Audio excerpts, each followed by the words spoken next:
revoici dans une nouvelle vidéo. Alors la semaine dernière je vous ai dit que ça allait être une vidéo à thème, mais j'avais pas capté qu'on était déjà à la fin du mois. Donc on se retrouve aujourd'hui pour une vidéo vlog. Je vous embarque avec moi cette semaine.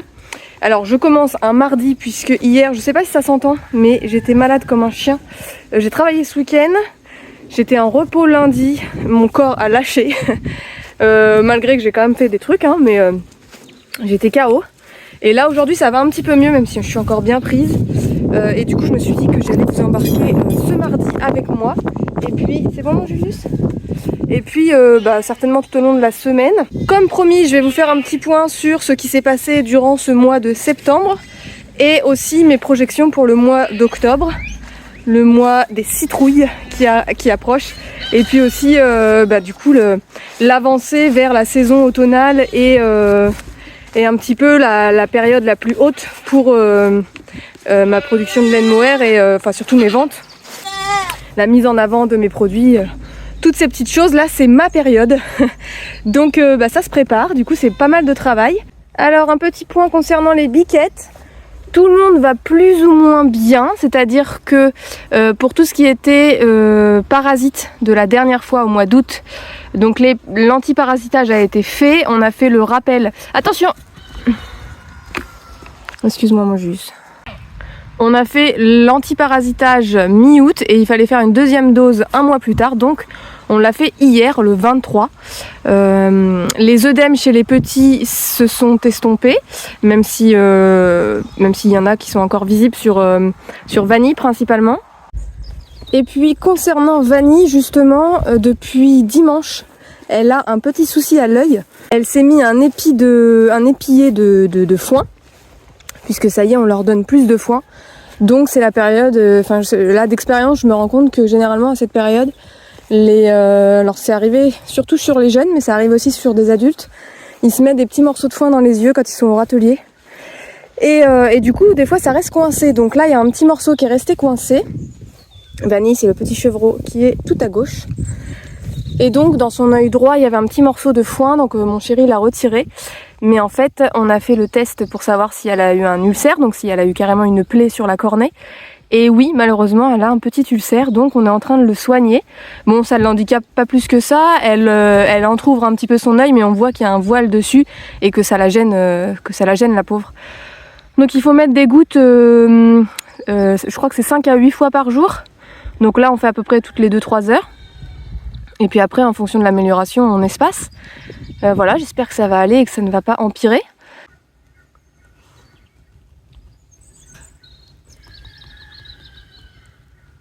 Donc voilà, c'est ce que je peux vous dire au niveau des chèvres. Dans l'ensemble, tout le monde va bien, va mieux, même si nous avons Vanille du coup qui nous cause un petit peu de soucis avec son œil.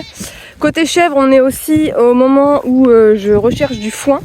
Les autres années, j'avais acheté du foin plutôt au printemps, quand il venait d'être coupé. Mais cette année, j'en avais quand même pas mal en stock. L'année dernière, j'en ai acheté trop. Du coup, je suis là, mon Julius. Du coup, cette année, j'ai attendu un petit peu. Et je vous cache pas que ça me rassure aussi d'attendre qu'il ait séché chez l'agriculteur avant de le rentrer dans la chèvrerie, parce que j'ai toujours peur qu'il soit pas bien sec. Et vous savez, le foin, quand il est encore frais, quand il y a un petit taux d'humidité dedans, ça peut fermenter, donc déjà ça abîme le foin. Et si ça fermente trop, ça peut aussi prendre feu. Donc comme moi je rentre le foin dans la chèvrerie, voilà, l'année dernière ça m'avait stressé parce qu'il venait vraiment juste d'être coupé et il était rentré. Normalement quand il est coupé, il le laisse sécher le foin. Normalement quand on coupe du foin, quand on fait du foin, on le coupe dans le champ. Juste après la coupe, on le laisse sécher. Donc c'est les jours où il fait bien sec, bien chaud. Et une fois que l'agriculteur juge qu'il est assez sec, il l'encile, enfin il le met en botte de foin. Et après on peut le ranger. Mais c'est un petit moment critique parce qu'on ne sait jamais s'il n'y a pas un petit taux d'humidité. Enfin voilà. Il y a toujours un petit danger, ouais, à ce moment-là. Donc l'année dernière, ça m'avait pas mal stressé de l'avoir rentré juste après la coupe. Finalement tout s'est très bien passé, mais comme là j'en avais pas besoin dans l'urgence. Qu'est-ce qu'il y a ? Qu'est-ce qu'il y a ? Elle est où ta maman ? Ça va mon bébé ? Ça va. Comme là j'en avais pas besoin dans l'urgence, je me suis dit que j'allais attendre la rentrée. Et donc j'en ai trouvé chez le même agriculteur, sauf que c'est trop humide maintenant dans les terrains pour aller le chercher à l'endroit où il l'a stocké. Donc bref, ça prend un petit peu de retard tout ça, donc il faut que je m'occupe de cette histoire de foin assez rapidement quand même pour être sûr d'en avoir assez en stock pour l'hiver, puisque l'hiver c'est quand même la période où elles en mangent le plus. Là d'ailleurs j'ai clairement noté une augmentation de la consommation de foin ces dernières semaines. Voilà. Voilà ce qu'il faut gérer niveau chèvres. Et le mois d'octobre, dans mes projections d'octobre, eh bien il y a la saison de repro. Si vous avez suivi les années précédentes, les chèvres s'accouplent au mois d'octobre à septembre, octobre, novembre, on va dire, c'est la période de rut chez le mâle et de chaleur chez les femelles, enfin la période de repro quoi. Donc moi j'ai pour habitude de les mettre ensemble, donc je sélectionne des femelles. Et donc je sélectionne en fonction de leur âge et aussi en fonction de leur ascendant pour pas qu'il y ait de consanguinité. Donc bien évidemment je vais jamais mettre les femelles filles de Sublime.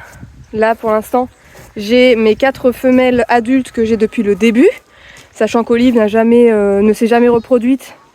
Et voilà, je compte pas trop dessus à chaque fois, mais bon je la mets, l'année dernière en tout cas je l'avais mise. À la repro. Donc j'ai ces 4 femelles là que je sélectionne: Olympe, Olive, Olga, Origami. Et cette année c'est la première fois que les ados, je les appelle les ados, Tomette et Tricotte, qui vont avoir 3 ans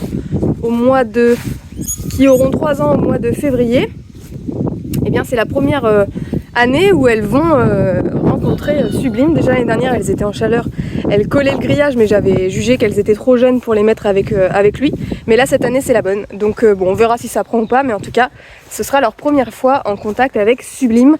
Je vous rappelle que Sublime n'est pas leur papa, puisque leur papa c'était Mistral, mon beau Mistral que j'aimais beaucoup. Voilà. Donc ce mois d'octobre va être rythmé par ces mouvements d'animaux, ces mises en contact et peut-être ces quelques accouplements, on verra bien.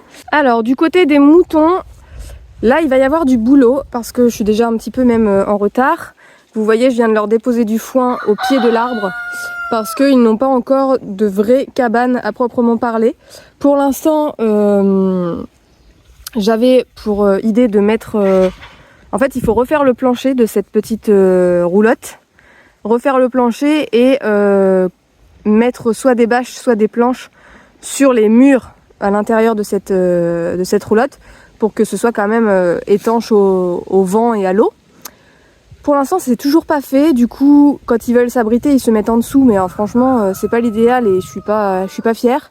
Donc, c'est vraiment l'urgence là. Donc, je pense que le week-end prochain, c'est ce que nous allons faire avec mon chéri pour que vraiment ils aient une petite cabane quand même assez correcte pour eux, parce que là c'est vrai que les premières grosses pluies sont arrivées et du coup ils se réfugient dessous, donc c'est à l'abri, mais c'est vraiment pas l'idéal quoi. Je suis pas fière comme je vous disais.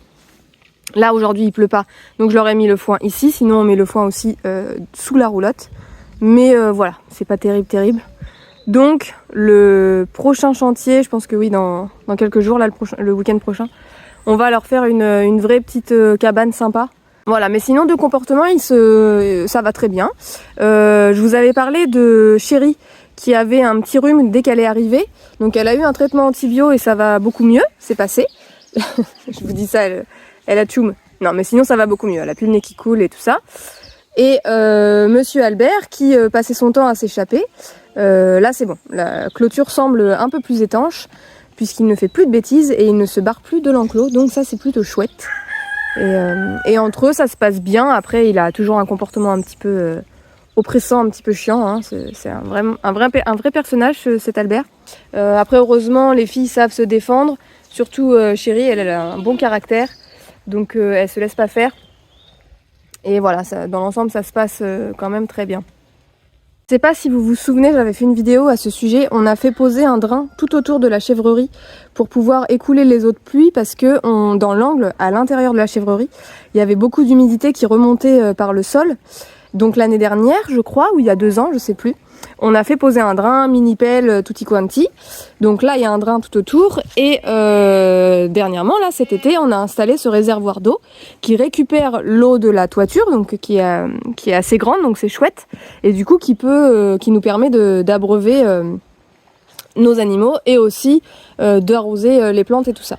Et depuis quelques semaines, on se rend compte que la tache d'humidité dans la chèvrerie, je ne sais pas si on verra quelque chose, on est un peu dans le noir, mais vous voyez tout le long du mur là, c'est tout sombre parce que c'est humide. Donc eh bien, on s'est dit, mince, le réservoir d'eau a certainement une fuite ou il y a un problème. Parce que s'il y a de l'humidité à l'intérieur, c'est qu'il y a une grosse arrivée d'eau qui s'imbibe dans le sol, quoi, et que le drain n'arrive pas à tout emmener. Et en fait, je me suis rendu compte que le tuyau sur le dessus n'était pas posé au-dessus du trou. Donc en fait, les dernières pluies qu'il y a eu, en fait, l'eau de pluie s'est écoulée le long du réservoir et pas à l'intérieur. Donc super. Je préfère ça plutôt que le réservoir soit foutu, mais franchement, pas cool cette histoire. En plus, c'est ridicule, quoi.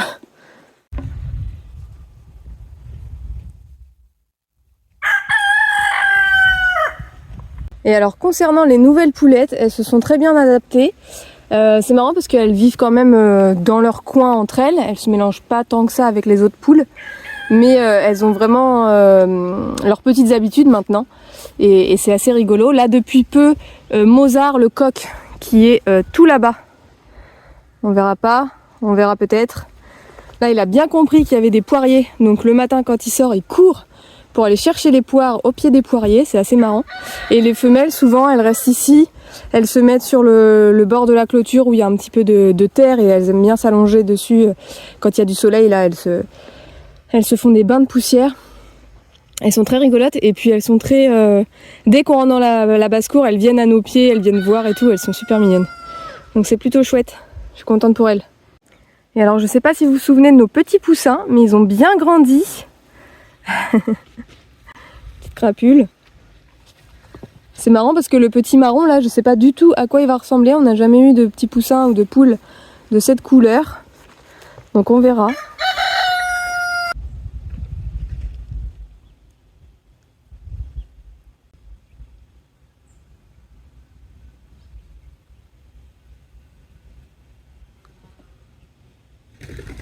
Ah oui, et aujourd'hui, on a un monsieur qui va venir parce que au-dessus de ce chien assis là-bas, nous avons un nid de frelons. En fait, mon chéri a remarqué qu'il y avait beaucoup de passages entre deux tuiles et il a ouvert la petite porte en bois et en fait, il y a un énorme nid. Alors moi, j'ai pas osé regarder parce que vu que le mec va venir pour détruire ce nid, je me suis dit que je verrais à ce moment-là et que j'allais pas prendre un risque inutile.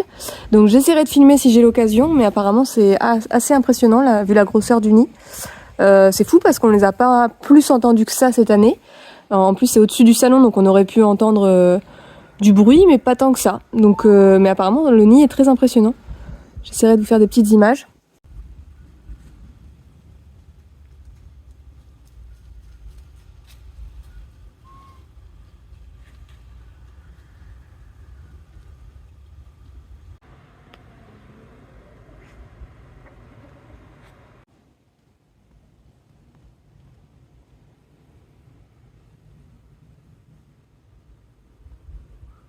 Qu'est-ce que tu fais, Ursula? Ursula? Penses-tu vraiment que c'est une bonne idée de se mettre comme ça? Qu'est-ce que tu fais? C'est des bêtises, ça. Tu vas rester coincé après.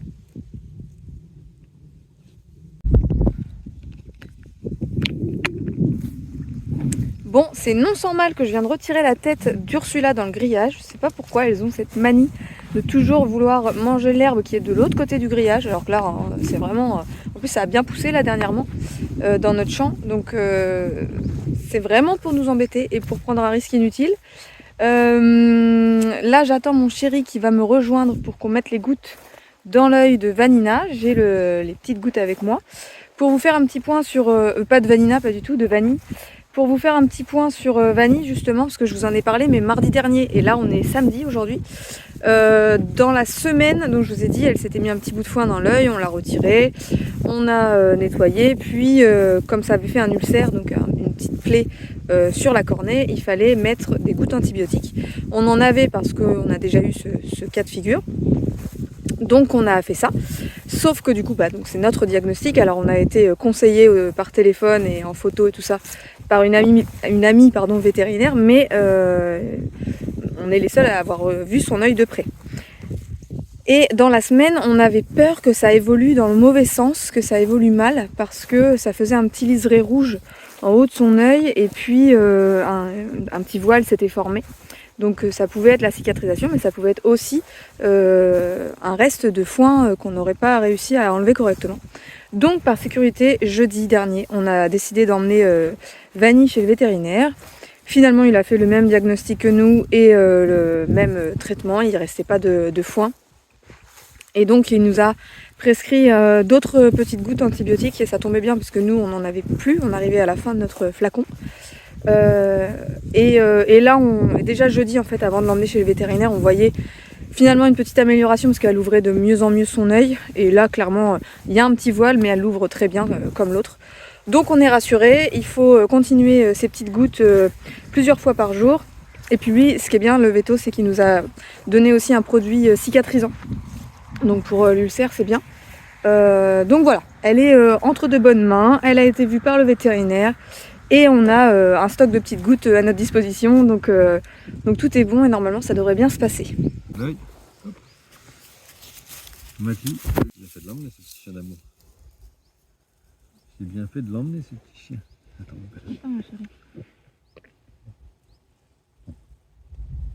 Oui. C'est bien. Oui. C'est tout. C'est tout. Oh oui, oh la grosse du piquet. Oh la grosse.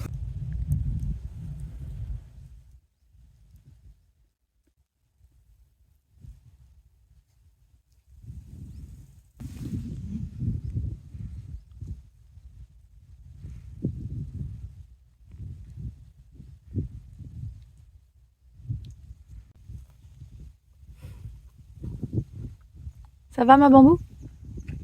Ça va?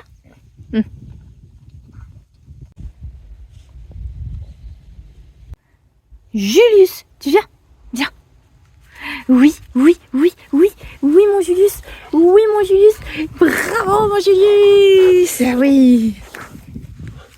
Concernant les frelons, je vous ai dit qu'on avait découvert un nid dans le grenier au-dessus du salon. Donc on a fait venir c'est un apiculteur qui gère ce genre de choses. Donc il est venu le lendemain et il a traité le nid. Donc normalement il envoie si j'ai bien compris, il envoie une poudre dans le nid. Donc c'était des frelons asiatiques. Et ça empoisonne tout le monde et donc tout le monde meurt. Donc c'est pour ça que j'ai pu vous faire des petites images après. J'ai filmé 2 jours après, 3 jours après, pour être sûr qu'il n'y ait plus personne dans le nid parce que c'est dangereux. Puis alors il était passionné ce monsieur, du coup il m'a bien expliqué plein de trucs. Et ce que j'ai retenu, c'est que ça pouvait attaquer. Surtout quand on vient les embêter dans leur nid, ce qui est complètement logique. Hein. Et il y en a de plus en plus et c'est des sacrés nuisibles pour tous les autres insectes qui existent chez nous. Donc c'est vraiment un fléau. Alors les pauvres ils n'ont rien demandé, mais et en plus ils ont une très bonne capacité d'adaptation. Ils me disaient qu'ils avaient toujours un temps d'avance sur nous, sur les saisons, sur les changements et tout ça. Donc je pense qu'on va être amené à voir de plus en plus de frelons et à être embêté par ces frelons. Et ce matin, mon chéri a regardé un arbre. Cet arbre-là en question, donc c'est un gros poirier. Alors on sait qu'il est creux, souvent les oiseaux viennent faire leur nid dedans. Vous voyez, il y a des trous en haut là. Et c'est vrai que cet été, les chèvres aimaient bien dormir au pied de cet arbre, surtout le soir. Et on entendait, quand on venait leur dire bonne nuit et qu'on venait les compter avant d'aller se coucher, on entendait des frelons. Mais on s'est dit qu'ils venaient manger, surtout que les frelons, pour faire leur nid, ils ont besoin de cellulose. Donc c'est avec ça qu'on fait le papier. Vous voyez, c'est ce qu'il y a dans le tronc de l'arbre. Et donc ils viennent se servir dans les arbres. Et donc de préférence, ceux qui sont vieux comme ça et toute tout est frité, je pense que ça les intéresse. Et ce matin, on voyait qu'il y a un trou en fait dans l'arbre où ils viennent et ils sont très nombreux. Alors là, ça a l'air d'être des frelons européens par contre, mais ils sont très nombreux et on espère qu'il n'y ait pas encore un nid parce que même si c'est des Européens, c'est quand même un peu embêtant.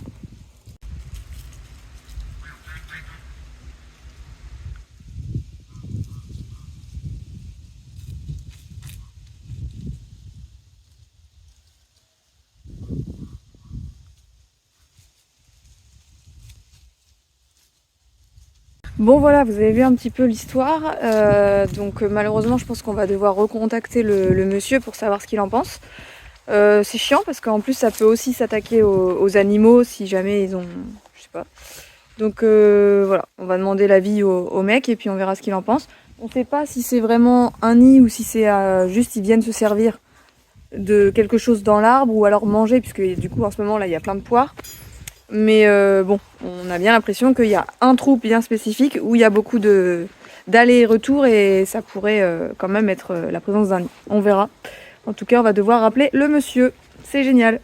Bon, je vous reprends, on est en fin de journée, on est même le soir, il fait nuit dehors, malheureusement, parce que je voulais vous prendre en vidéo avec la lumière du jour pour vous montrer des petits produits que j'ai réalisés récemment. C'est des prototypes, mais je pense en faire bien plus pour pouvoir vous les proposer à la vente.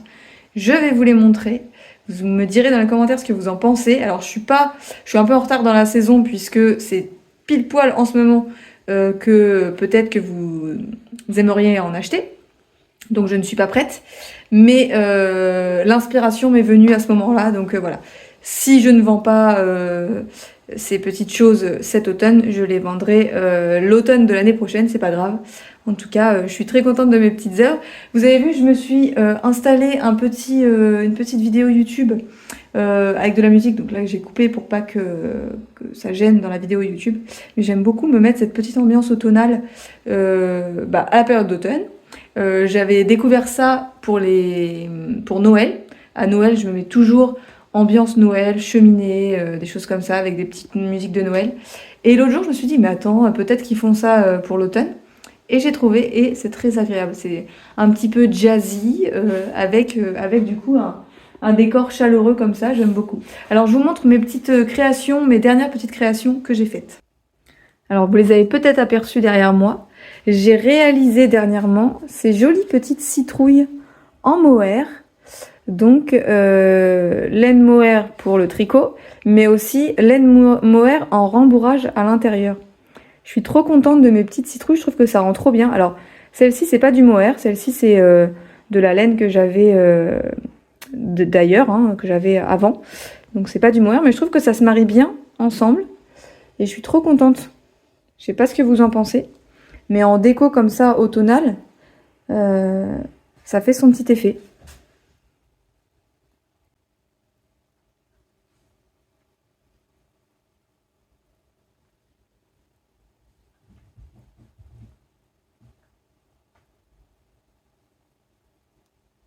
Bon, et sinon je vous retrouve dans le bureau parce que j'ai récemment, c'est-à-dire hier soir, reçu une livraison de la société de transformation par laquelle je passe pour transformer mon mohair brut en mohair soit simplement filé et mis en pelote, soit en mohair déjà tricoté. Et j'ai reçu quelques petites nouveautés. Alors je vous les montre très rapidement là, mais alors la lumière ne va pas mettre en valeur, je vais pas faire une présentation de fou. Mais je vous montre quand même ce que j'ai reçu parce que ça me fait plaisir de vous partager ça dans cette vidéo. Alors, j'avais déjà des bérets rose framboise comme ça. Et bien là, j'avais demandé d'autres bérets, mais en rose poudré. Alors, le rose poudré, c'est pas vraiment celui que je m'attendais, mais il est très joli quand même. Il est très lumineux, parce qu'en plus le mohair, ça fait bien ressortir la lumière. C'est très lumineux. Donc c'est une sorte de rose layette un peu. Voilà, je sais pas, d'ailleurs je l'ai même pas testé. Hein. Je vais faire ça. Hop. Bon là je fais ça un petit peu à l'arrache. Mais vous voyez un petit peu ce que ça donne. Donc là c'est plutôt rose, rose layette comme je vous disais par rapport au rose framboise que j'avais déjà. Donc voilà, j'ai des nouveaux petits bérets que je vais pouvoir prendre en photo quand il y aura un petit peu de soleil. Et puis vous présenter sur les réseaux sociaux et sur mon site, ma boutique en ligne Shopping Touraine. Et puis j'ai aussi des bonnets. Ça j'en ai, je crois, présenté qu'une seule fois. Non, je vous les ai même pas présentés parce que ça s'est vendu très rapidement. Donc j'avais même pas eu le temps de les prendre en photo et de les mettre sur les réseaux. Des petits bonnets comme ça à côte. Voilà. Donc pareil, je l'ai en rose poudré. Hop. C'est tout léger, il tient bien. Non, franchement cool. Donc j'ai en rose poudré et j'ai en bleu. Comment ils appelaient ça? Je sais plus comment ils appelaient ce bleu. Mais c'est un bleu très, très profond et très, très marine. Hop. Donc ça c'est unisexe, hein, donc ça peut très bien aller sur un homme comme sur une femme. Bon, j'ai pas de miroir devant moi, j'ai juste la vitre, donc je ne sais pas ce que ça rendra. Mais voilà un petit peu. Je suis très contente de pouvoir vous proposer des bonnets, puisque c'est vrai que ça fait... depuis le début de mon activité, je vous ai pas présenté de bonnet, donc voilà, c'est chouette. J'aimerais bien aussi essayer d'en tricoter moi-même. J'ai fait quelques prototypes. Pour l'instant, je suis pas non plus emballée de fou, il faut que je travaille encore plus. Donc j'espère bientôt, en tout cas pour l'hiver. Et puis j'ai reçu des pelotes, une couleur que je n'avais pas, donc c'est des pelotes 80% mohair, 20% soie. Vous savez que dans mes pelotes, j'ai 3 types de pelotes différentes. J'en ai qui sont composées 60% mohair, 40% soie. J'en ai d'autres, comme celle-ci que j'ai devant moi, qui sont composées de 80% mohair, 20% soie. Donc c'est les nouvelles que je viens de recevoir, en couleur terracotta. Donc je vous disais là, avec la lumière artificielle, ça ne rendra pas hommage aux vraies couleurs et aux vraies impressions. Donc je vais rapidement vous faire des photos de ça. Mais voilà, j'avais pas encore cette couleur. En 80-20, j'avais ces couleurs-ci. Je sais pas si vous voyez quelque chose. Et donc terracotta, je n'avais pas encore. Donc nouvelle couleur à la palette qui s'ajoute. Pour mes pelotes, 80% mohair, 20% soie. Et sinon, j'en ai d'autres. Comme je vous disais, j'ai 3 types de pelotes différentes. J'en ai d'autres où c'est 99% de mohair. Et celles-ci sont vraiment très chargées en mohair. On le voit sur le fil. Voilà mes petites nouvelles, mes petites nouveautés. Bon, sur ce, je vais vous quitter pour monter cette vidéo et pouvoir vous la publier en temps et en heure. J'espère qu'elle vous aura plu. N'oubliez pas de me dire dans les commentaires donc ce que vous avez pensé de mes petites citrouilles en mohair, ça m'intéresse beaucoup. N'oubliez pas aussi de me dire dans les commentaires si des vidéos, des thèmes vous intéresseraient pour les prochaines vidéos à venir.